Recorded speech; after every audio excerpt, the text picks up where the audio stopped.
There are some different types of workplace harassment. There is workplace harassment that doesn't involve any sexual behaviour, and it might just be repeated unreasonable behaviour towards an individual by an individual, or perhaps a group of individuals that causes a risk to that person's health and safety. Sexual harassment is unwelcome sexual behaviour towards the person that the person finds humiliating, intimidating, offensive, or objectionable. Sexual harassment doesn't have to be repeated.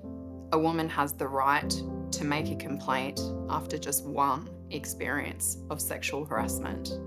It might be comments, it could be touching, unwelcome touching, and other behaviours like putting posters up in the workplace, things like that the woman might find objectionable. Both workplace harassment and workplace sexual harassment are unlawful under the legislation.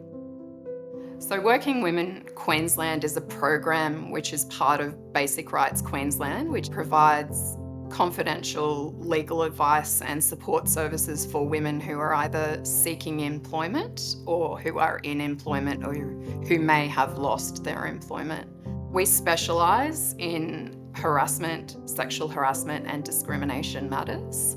And so we're very experienced at supporting women, in particular women who might be experiencing additional vulnerability, like being on a temporary visa, in their workplace matters.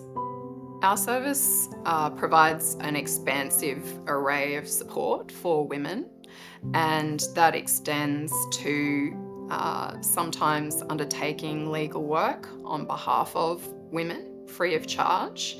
And that might be making a court application or a tribunal application on their behalf about what they've been through to seek a remedy with their employer.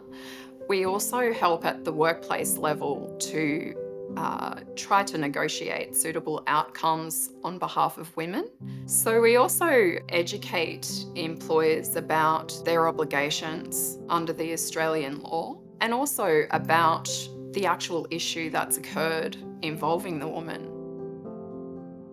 I find the type of issues that we come across in terms of vulnerability for Japanese women are the added vulnerability and isolation of being in a foreign country, being in perhaps a small, close-knit community where support is limited, but also a sense of needing to maintain relationships within the community, and especially in terms of employment, the added shame of even the experience of sexual harassment and being a victim or survivor of that kind of treatment can isolate women even more.